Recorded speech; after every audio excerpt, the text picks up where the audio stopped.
on this episode of The Breakthrough Show.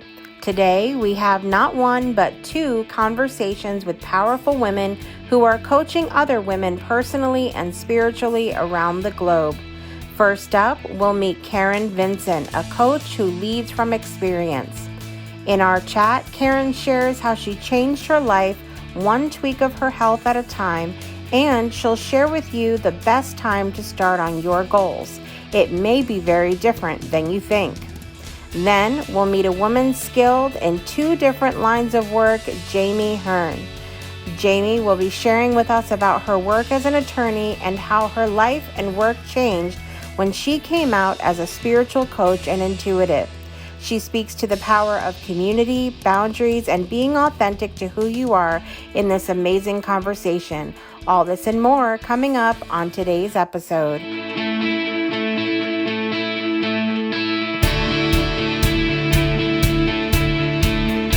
Life gives us moments when we have the opportunity to make a choice, and what we choose has the potential to change our lives forever.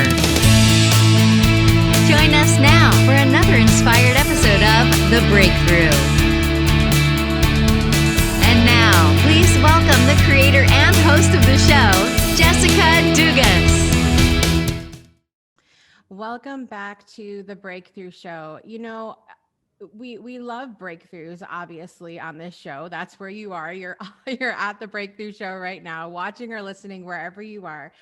But I think sometimes we get this idea that breakthroughs have to be this monumental occurrence, that it has to be something earth-shattering in order to make a difference in our lives. And that's not the case. Sometimes our breakthrough moments can be just these little moments in time that in long term have monumental after effects in our lives.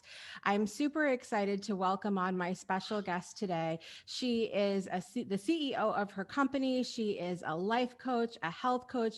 Are we surprised that somebody else on the show does all of the things? No, we're not. Please welcome my special guest today, Karen Vincent. Welcome, Karen. Thank you so much. It's great to be here.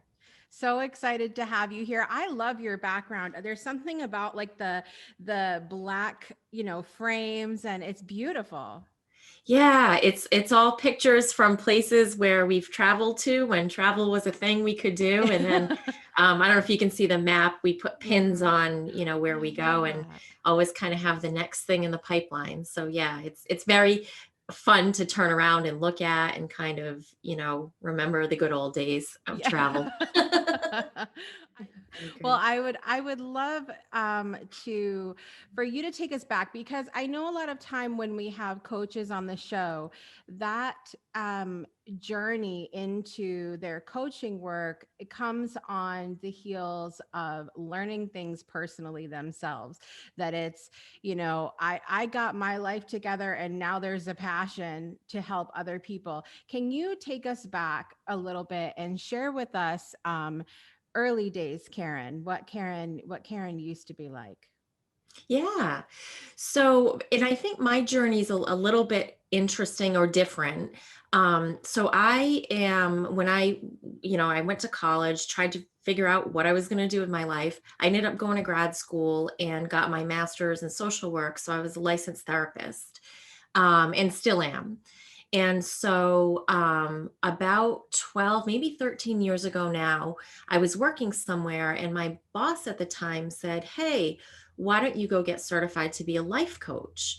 And I thought, it was, life coaching was kind of a buzzword back then, or starting to become, but I didn't really fully understand what it was. But I said, sure. And she said, I think it could help you in coaching the team, and let's see where this goes. It's kind of a new thing. And so I got certified as a life coach, and I was doing more coaching in terms of leadership coaching because I was in a management role. And I really liked it. And there are certainly some similarities to therapy. There's a certain skill set that overlaps, but there's definitely a different focus. And so, but my main role was still, in having leadership positions, and I moved on to different companies. But I was really fascinated with kind of the coaching process. And as part of getting certified, it was a pretty intensive program. You had to both coach and be coached. And Mm. so I started to see, wow, this actually works. This actually Mm. does something. And so, um, but I had a really busy career. I was traveling a ton. And so it was really hard for me to think about really launching a business and getting it going. And then kind of here's where the turn happened is I kept getting promotions and I was really busy and I was working at a place where it was kind of like, it's cool to be working at 5 in the morning and then working at 11 at night and on the road all the time. And so I really kind of, a lot of me kind of got let go. I wasn't sleeping the Mm. way I should. I was eating out, not eating the way that made me feel good or allowed me to not gain weight. Mhm. And I just I would come home from traveling all week and I would just want to sit on the couch and like veg out. I didn't want to like make plans to go see friends or whatever because I was just so burnt out. Mm. And it was like a several year pattern. And I just kept saying like, okay, when this happens, then I can start getting back in shape when this happens. And during that process I was reading a ton of professional development stuff and taking some online courses and looking at conferences and kind of absorbing and consuming. And then really I kind of woke up one day and I was good for, okay, on Monday I'll start or next month I'll Mm. start. And of course, here we are, January 1st. So many people that are watching or listening right now can relate to this, me included. I'm just putting Yeah. that out there. This is such a big thing with, I think, humanity in general. We have the grandest ideas. We know Hmm. what we want, Oh yeah.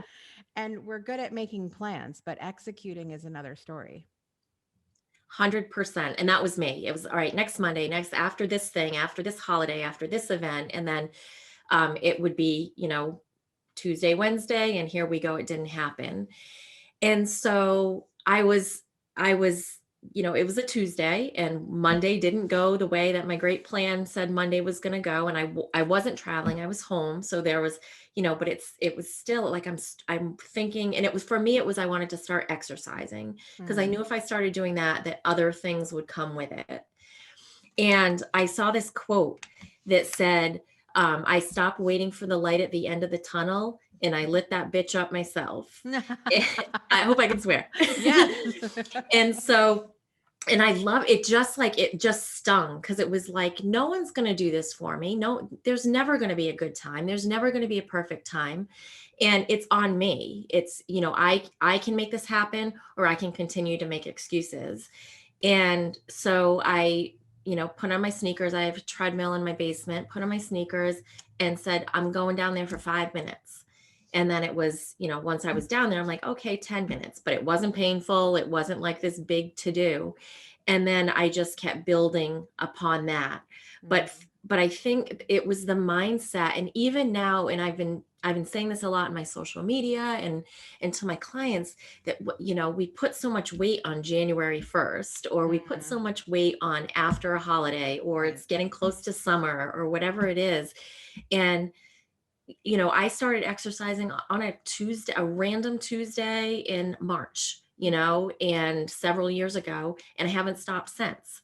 And so it's so much of it is mindset and we, just saying I'm committing to it, I'm keeping my promise to myself and I'm just going to do it. And I'm going to do it so it's not so hard because I Mm. was also good for, I'm going to start exercising and I'm going to go do something for an hour and then I can't walk for 4 days because I Right.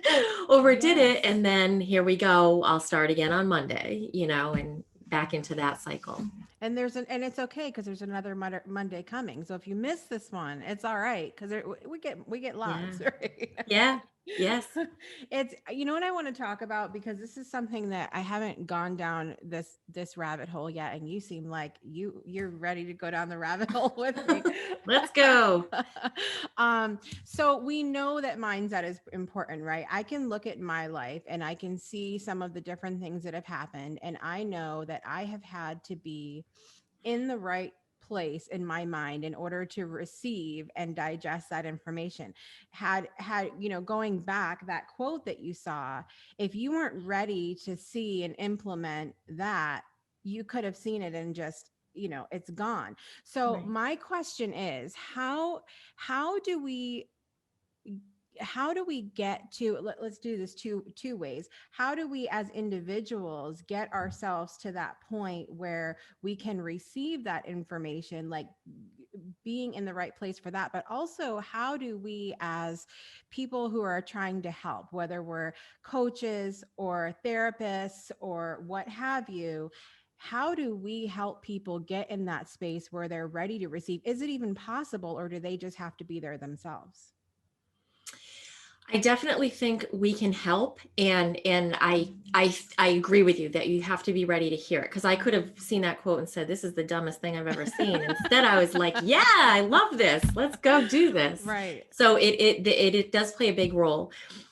One of the things that I actually did in my role as a therapist, but it applies to coaching as well, is I did a lot of training on this particular way. It's not even really therapy. It's a way of having a conversation. It's called motivational interviewing. Mm. And I use it all the time in my coaching too.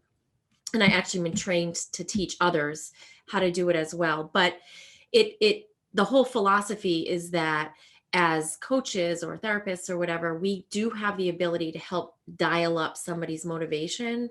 Mm. And I think that that's really important. And certainly you can do it yourself. I would say that when I finally got that level of motivation, I did it on my own, but it took a long time. It took a lot of Mondays come and gone before I got there. And really it comes down to, if I want to do something in my life, I have to have some level of confidence or hope that I can actually do it. Because if I'm 100% sure I'm going to fail, I'm probably not going to put in the effort necessary. I have to feel like it's important enough to take the steps that, anything we're trying to do that's new, and the bigger, the better, but also the bigger, the more discomfort that comes with it. And so basically the readiness to start to take that first step. And so one thing that certainly helps, and I'm sure you've heard this, is really dialing in with somebody. Why do you want this? And what will it look like? What will it feel like? How will you be different? How will your family be different if you achieve this goal?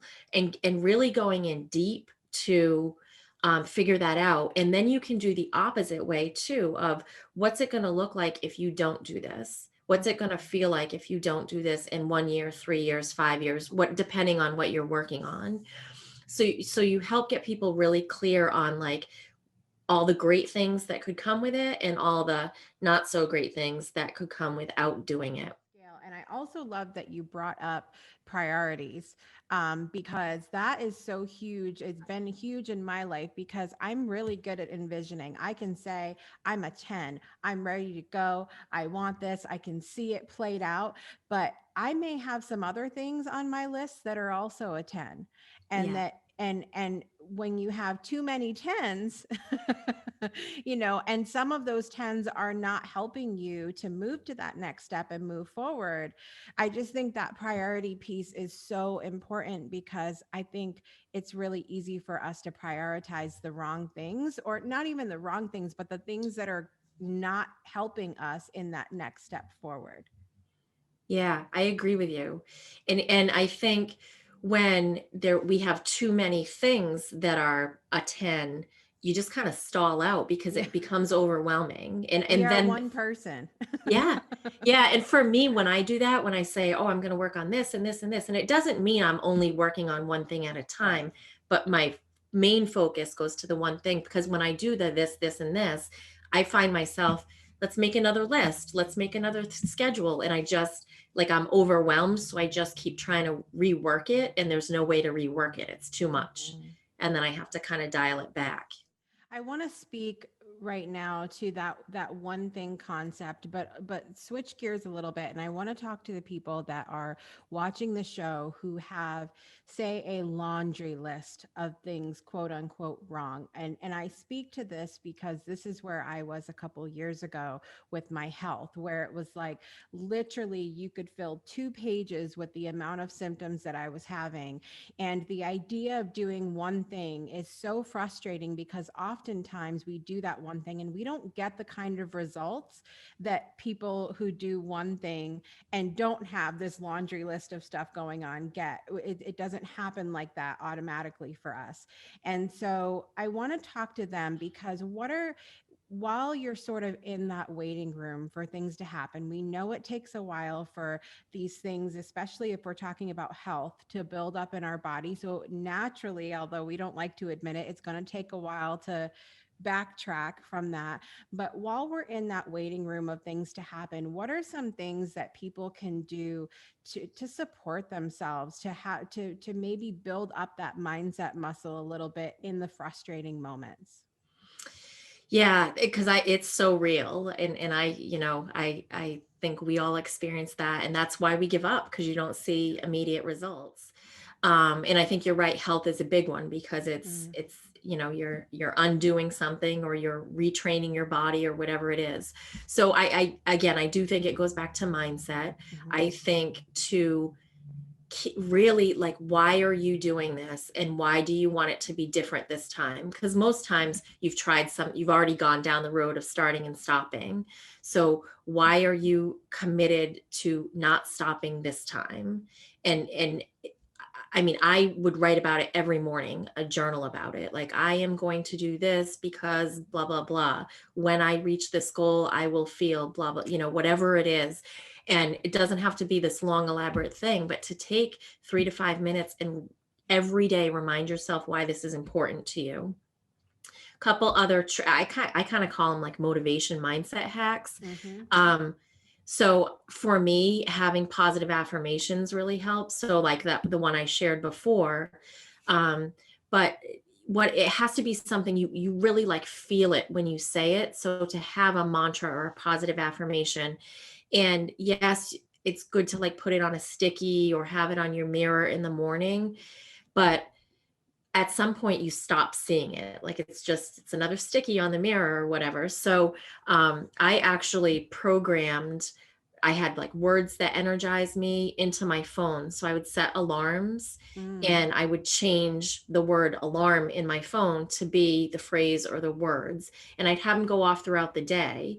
I knew that 3 o'clock I would get sluggish. I knew that, going into the evening, I wanted to make sure I made smart food choices. So I would have them, like, kind of know when you become, I hate to use the word weak, but vulnerable Right. to the old ways, Mhm. and have those alarms go off, and it kind of, get up, move your body a little bit, look at it, remind yourself why this is important. Mm. So the other thing that I think for some people is really helpful, for some people it's counterproductive, is if you have somebody who's working towards something too, that you can kind of Mm. buddy up with. It doesn't have to be even the same thing, but something where you can cheer each other on. When I say sometimes it's not helpful, because sometimes people then feel guilty if they had a bad day, Right. and then it almost feels like you too much pressure, like you're doing better than me, and you start comparing. So you have to assess that for yourself, but that can be really helpful. Yeah. um, and the other thing that is like, if today was a bad day, like I said, every day can be a new start. It doesn't have to be Monday. It doesn't have to be the beginning of the month. So if today you kind of felt like, oh, I didn't, do this, eat the way I wanted to, or exercise, or work on my business, or whatever it is, that tomorrow you get up and you get to start fresh, and that we can be in control of that. Yeah. And there's so much benefit to having someone in your corner like you because at some point, if you really do want it, if it really is a priority, at some point you need somebody in your corner to say, you've had too many Mondays, Mm-hmm.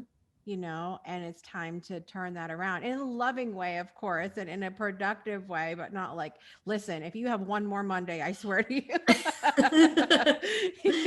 Well, sometimes some people need that, but Yeah. for I think it's so beneficial there's a lot of people who are still really skeptical about coaching and about having someone in their corner. That I can't tell you how much my life has changed by having just that loving accountability.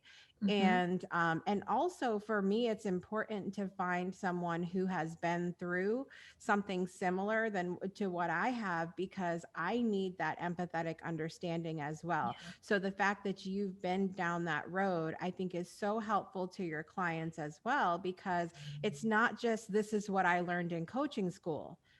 It's, Right. No. this is what I've learned and what I've applied, and how Mm-hmm. this is the things I did wrong, and now I can help you.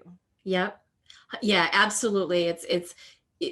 Absolutely, you have to have the empathy and appreciate that it's not easy, because it's not easy. And Right. on paper, it can look simple, but if it was simple, we'd all be exactly where we want to be, crushing every goal we had. That's, it just doesn't work like that. So Yeah. our mind is designed to keep us comfortable. And Mm. so even when I wanted to lose weight and I wanted to get healthier, my mind knew that there was going to be that was going to have some discomfort was going to come along with the process. Even if the end result was going to feel better, exercising wasn't going to feel good, cutting out certain foods wasn't going to feel good, missing out on my housewives wasn't going to feel good. And so our mind will pull us back. and Right. and that's when I think coaching really helps, because you can learn how to manage your mind. And once you do that, you can do anything, because Mm. you see it playing against you.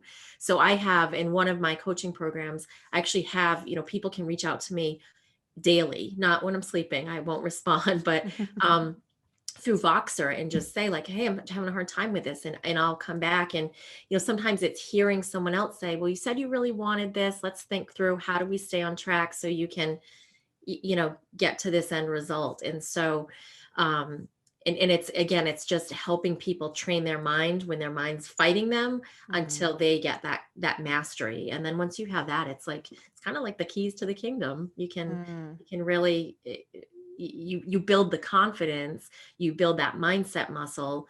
And then you feel like, okay, even though this didn't go perfectly, I'm not giving up, because I know I can get through hard things and feel the discomfort and still get to the end result. Right, right.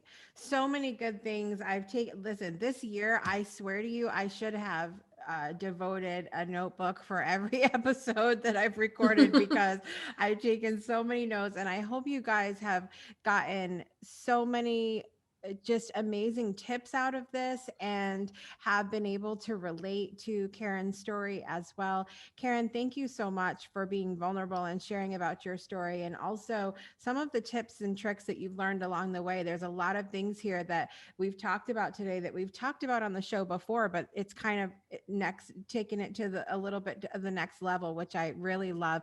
Tell everybody really briefly how they can work with you, where they can find you, and all that good stuff. Sure. So my company is Karen Vincent Solutions. So that's my website. I have quite a few free resources on there. So including, how to create a healthy habit 5-day challenge thing with videos and workbook. And am on Instagram at Karen Vincent Coach. And then I have a private Facebook group that is Live Your Best Boss Lady Life. Love And that. so that's where I hang out, and I post different content. So if you follow me on both, you get different content at different times. So happy to have anybody join the community. I love that. I was really hoping though for a group name called like I lit that bitch up myself. I You needed know that what? to That's happen. brilliant. That's brilliant. I should have consulted you. You're I my, mean, you're my new marketing expert. I needed that to happen and I'm a little disappointed. I can change the name. So good though. Karen, thank you Yeah. so much for being here. It was a pleasure to have you. Thanks so much. Appreciate it. Have a great day. You too. All right, guys, we're going to be back in just a minute for more of the Breakthrough Show.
Welcome back to the Breakthrough Show. I'm so excited to have my guest on today because I feel like I mentioned to her before we came on that it's really been a long time coming. We were co-authors together in the book Shine, which was my first writing opportunity.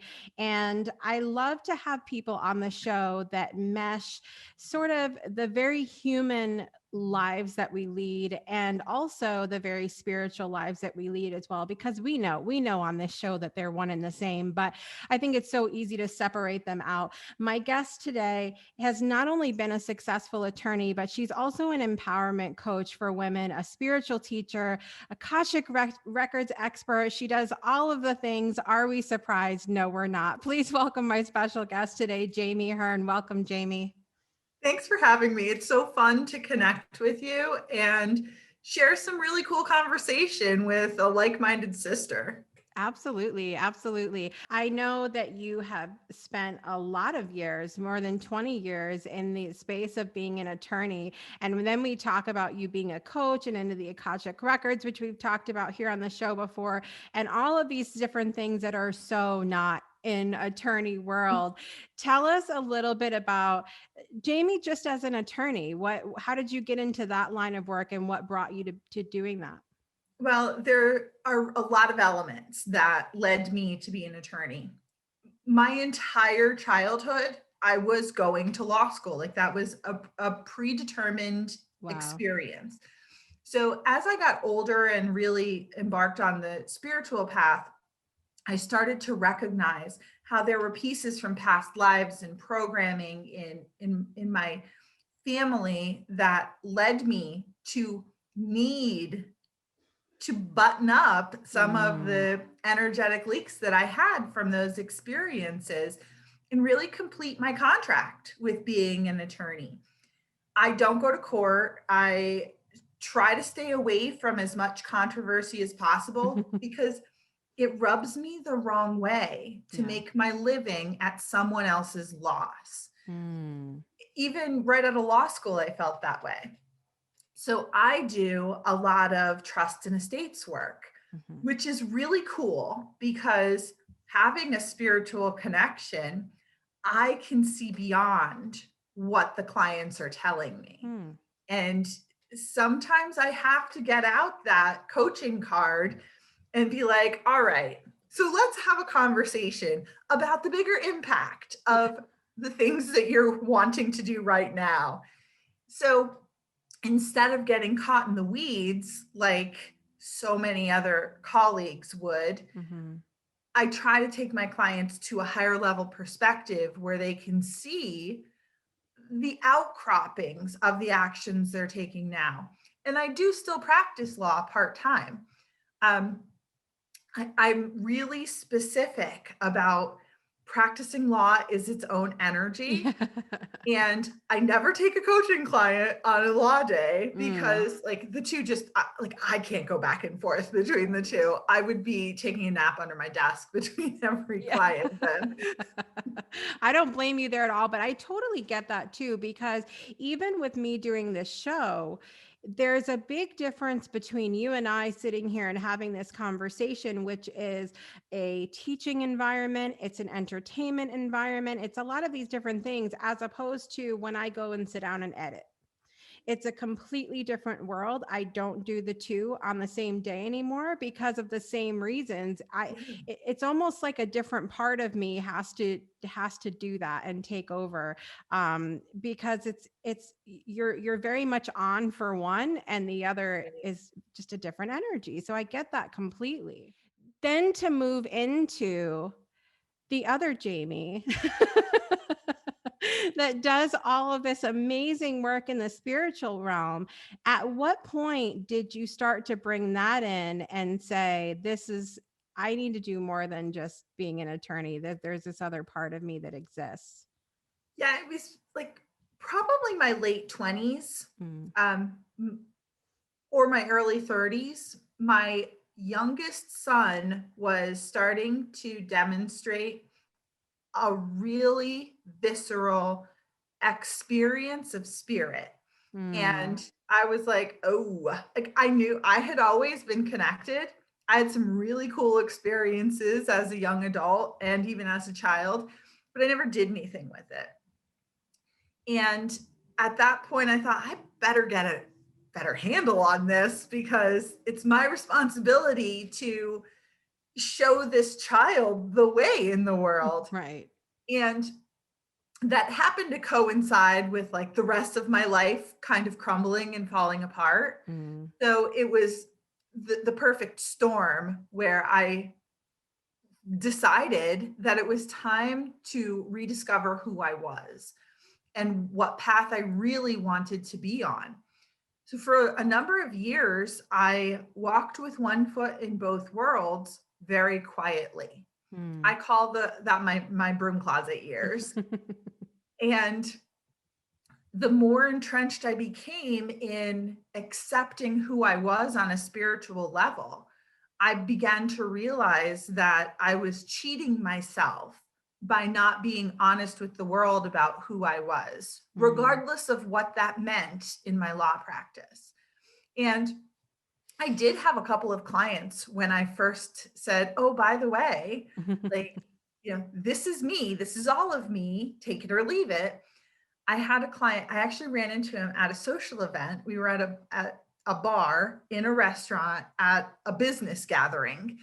And he said to me, what's this I hear about you talking to dead people or paranormal stuff?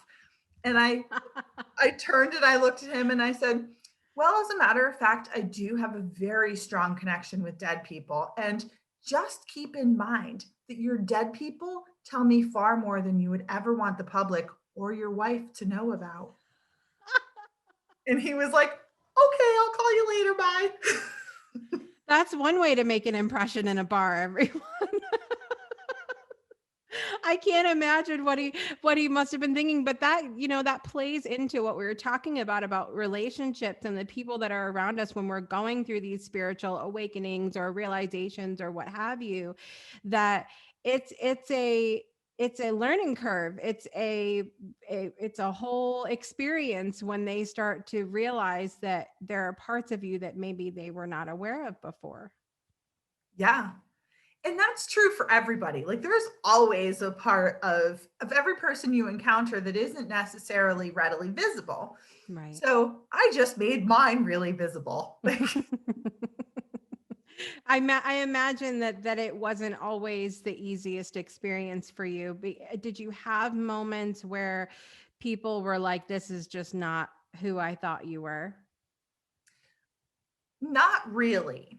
I've had a few experiences where like I'll be working with a legal client and their kids will Google me and find my other work and then question, even though that other work has nothing to do with what I'm suggesting to their parents for planning purposes, but it causes them to question. And I've always just left the conversation with, I am an attorney and I am also a spiritual coach. And if that doesn't resonate for you, no problem. I'm happy to refer you to anybody else that may serve you better, because I've learned to be discerning about who I'm allowing into my energy field in both businesses. And there have been clients in both practices who want to pay me a lot of money, and I just don't feel aligned with them. Right. So that's a boundary I'm not willing to compromise on either side of my professional experience. I think it can bring up fear for people because, oh, and this is such a good topic that I've talked about till I've been blue in the face about this, but we are multifaceted people. We're multidimensional. We're not this 2D, animation that you see on a screen. There are so many sides of us. And as we were talking about, I've had many people on the show that are very multi-passionate people. It's not just one thing that they do. They're really amazing at a lot of different things. And I think we have a habit as humans of bunching everyone into a group and saying, if you're an attorney, Jami, you can't possibly be good or be able to give your attention 100% to something else, right? Yeah, and something like being an attorney has such like an association with identity for Right. people in the industry. And I find that I honestly don't really like most other attorneys. They're combative, negative, like looking for crutches, always trying to numb. Like there's a lot of stress in being an attorney. No doubt that that the people who choose to go into that profession have to be able to cope with stress in some way. Right. But like I was talking to a friend who is an attorney, and I said, I don't know another attorney who doesn't have either a substance abuse problem, a broken marriage, or mental health issues. And I don't want to be any of those. Right. Like, so if I didn't have my coaching practice and my spiritual endeavor, I would be maybe all three of those.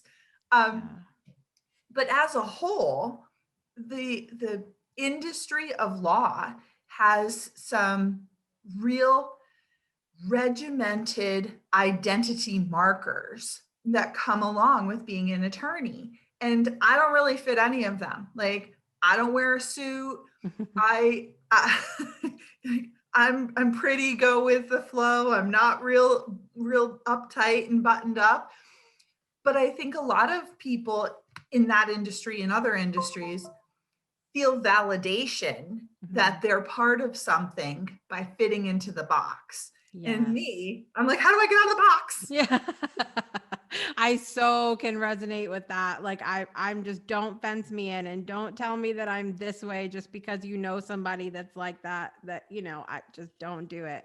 That's a huge thing for me. And I love that on the show, we've got a couple attorneys on the show this season. And I love that we're sort of flipping that narrative a little bit and we're seeing, people from that industry that are different than what we've come to know. And so I love that we're able to paint that light here. As you came out of the broom closet, as you say, what are some of the tools and things that helped you in learning to not only accept yourself in the stuff that you were realizing, but accepting the world that's changed around you as you've come out, so to speak? The Akashic Records has been my go-to tool since I was 16 years old. And I wasn't really conscious of it until, like I said, my late 20s, early 30s. But I have always been aware of the spiritual support that's available to me. And a lot of clients come to me and they're like, I meditate, I pray, I do all the things, and I don't feel them. And that's the real tool that is so critical for people to start to cultivate. And it's not like Like if you were a golfer Mhm. and the first day you went out on the green, you're not going to hit a hole in one. Like it's a muscle that needs to be practiced and used. And you have to employ awareness. One of my favorite stories about a client trying to connect with her guides, she had this whole plan. She was going to write down what her intention was, go into meditation, tell her guides, and then sit back and wait. So she asked her guides for a message. And the message that she asked for, she said, have a squirrel cross my path. Mhm. And she was very specific with that language, cross my path. Mm. So she called me a few days later, completely frustrated. And I said, well, tell me what's been going on. She said, I've been asking for squirrels to cross my path and none have. I said, well, have you noticed anything unusual? And she goes, yeah, there are squirrels on my porch, squirrels on my door. I came out, there was a squirrel in my car. And I said, so you're seeing more squirrels than normal? And she was like, yeah, they're everywhere. Okay. She said, but none of them ran across my path. So Oh gosh. you need to open your awareness just a little bit and see what nuances are coming up, a little feeling, an awareness that pops into your head, or animals or numbers are really strong indicators too of message or presence. Mm. And those tools have been instrumental to me to knowing I'm not alone in this journey. Mm. And I mean, I have a really amazing network of sisters and the community that I've spent a lot of years building, but still sitting in my office alone can be lonely sometimes. Right. So knowing I have that spirit team to back me up essentially is really critical. Yeah, yeah, absolutely. And you bring up such a great point about opening our minds during this process of spiritual development because w- spirit doesn't speak like spirit is human and human is spirit, but it's all meshed together, but it's very different languages. And so sometimes we think that we'll say something, it's like using slang where you'll say something and somebody who doesn't understand that slang, they're like, what are you talking about?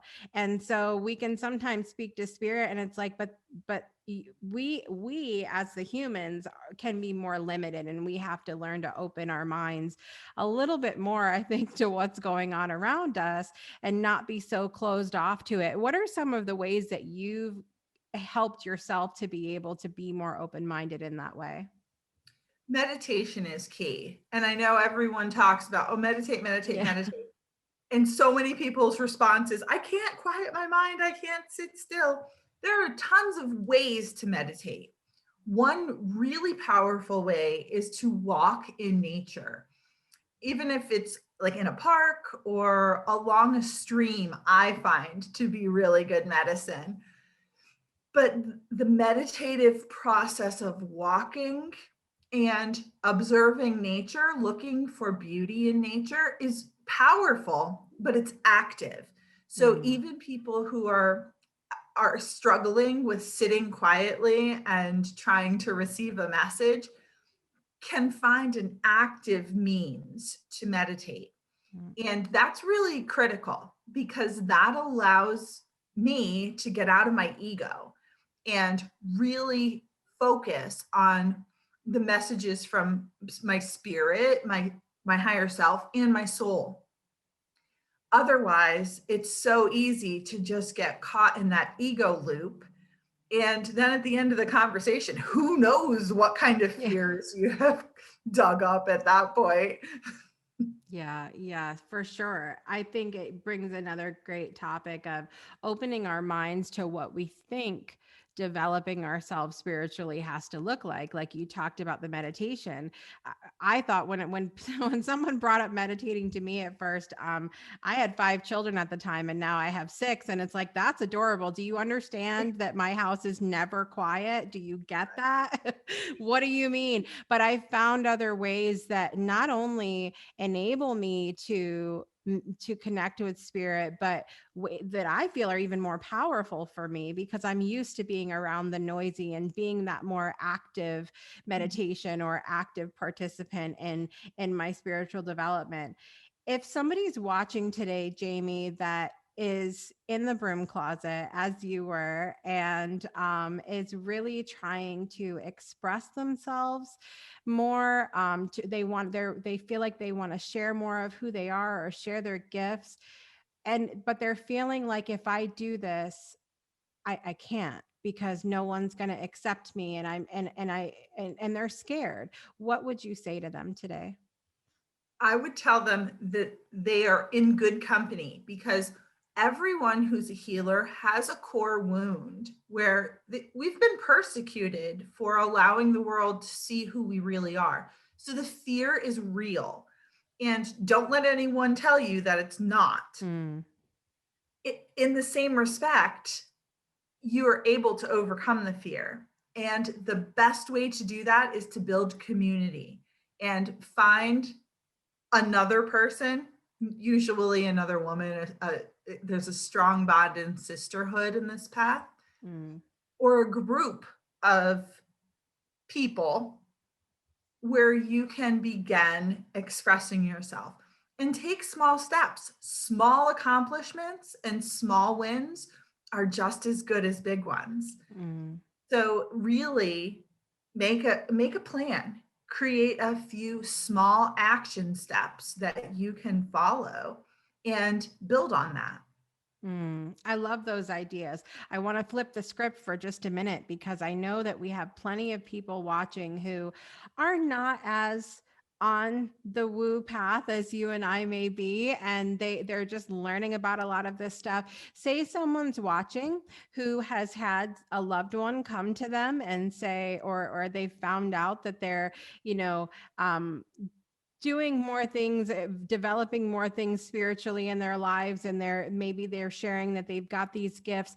How would you tell them to be a support, to not saying that they have to jump in the woo pool with us, but how would you tell them to be a support? Like, what was something that you might have wanted support in? Well, I just want to say the water's warm. Come on in. Love it. But for me, the support that I was looking for was someone to just have a conversation, not tell me, oh, I know what's going on, or make me feel judged at all. So just show up and be present for the people in your world who are experiencing growth and change, whether it's a step into spirituality or dealing with all the unrest in the world. We're all experiencing change on some level. So just showing up and being present is huge for the people in your life that are experiencing that. I love that so much, because I think so many times people feel like they have to do something, or they have to fit a certain kind of mold or do something specific to be that support to someone.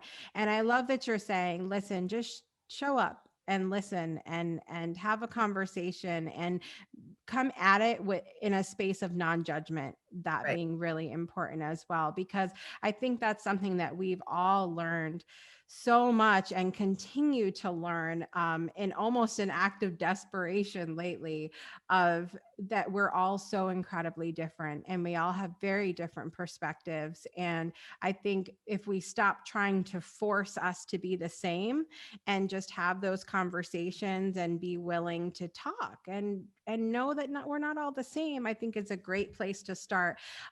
Jami, I'd love for you to tell people how they can work with you, what you have going on in your world, and where they can connect with you as well. You can connect with me on my website, which is jamihearn.com, or on Facebook. I'm also on Instagram, but I think I'm more responsive to Facebook. So if you're there, you can look me up there. Right now, I am working with clients to utilize the divine feminine in creating the experience that they desire in this lifetime. I'm also doing a lot of Akashic Records work. So I do some readings, but I really enjoy teaching people how to access their own records so they can move energy and affect healings and experience it all on their own and not be subject to my calendar when they feel like they need a healing. Yes. Yes. I love that that's the work that you do. And such a focus of your work is really helping people empower themselves to get the connect with spirit, get the information that they want on their time, and working that muscle, as you called it, of being, in our human body, yes, but also connected to spirit at the same time. Jami, thank you so much for being here with me today to share your story with our audience. Thank you for having me. It's been awesome connecting with you and your audience. Absolutely. Well, guys, make sure you check out the show notes where you can connect with Jami, learn more about her work. And like she said, don't be afraid to jump in the pool with us. It's fun sometimes. We'll be back in just a minute for more of The Breakthrough Show.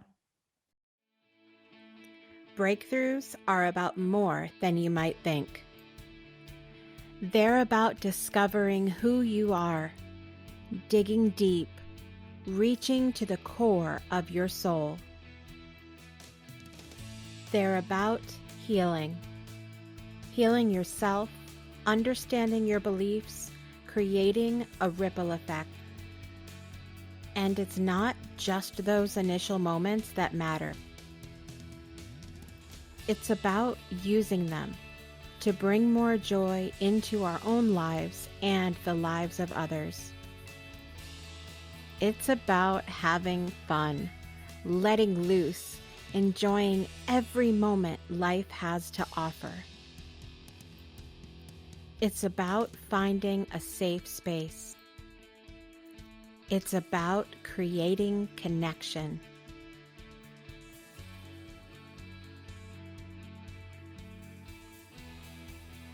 Join us each and every month for exclusive programming,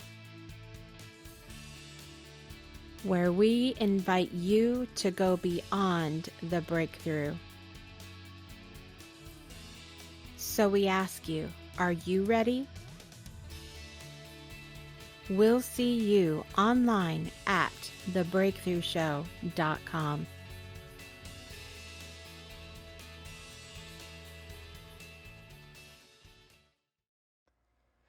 Welcome back to The Breakthrough Show. I want to take a moment and thank both of our amazing guests today, Karen Vincent and Jami Hearn.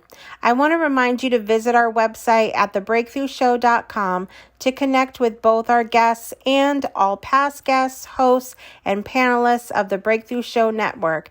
And don't forget to purchase your tickets to our nonprofit event coming up on December 4th, 2021, a musical evening of giving benefiting Overcoming Odds and the Weiss Scholarship Foundation. Special thanks to all of you for watching or listening wherever you are in the world today. And until next week, I'm your host, Jessica Dugas, and I want to remind you to make every day a great day for a breakthrough. We'll see you next time.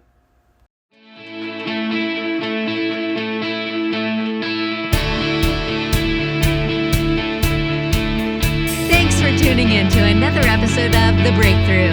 Please visit